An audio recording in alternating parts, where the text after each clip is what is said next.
Dyslexic Genius here. We're back on the Amberola 5 and we're working on the spring barrel. And there's some interesting things that have happened to this spring barrel from the factory.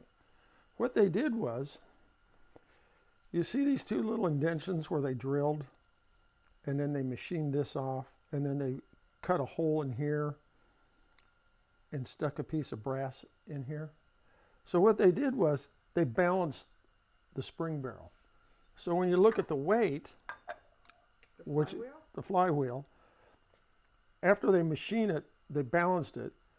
So they took a little bit of material out here with a drill.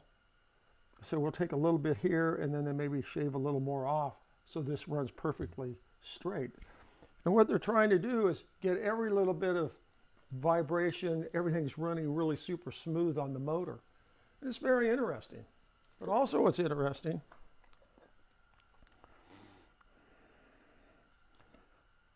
is the nipple. This is what holds into the spring when we put it in. Somebody ground in here or something, and I'm going to peen this back over. You see how they ground this out, and you can see here, but I checked it. You know, you want to wiggle these things and make sure that they're tight. So we're just going to do a couple little punch marks in here to make everything work a little better. And I made this tool, but at home you'll have to put a piece of steel in here that'll reach in here on the part that holds the spring, the nipple.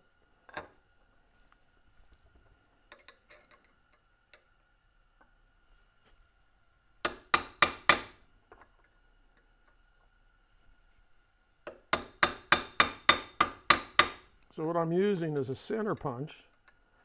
I'm just going to get it a couple of times in here. And this will burr the metal back together. I'll show you here in a minute.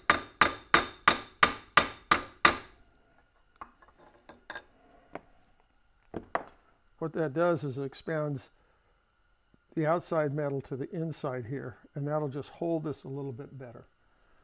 All we have left now is to clean the spring, and we'll show you how to put one in an Amberola 5. And that's my tip for the day.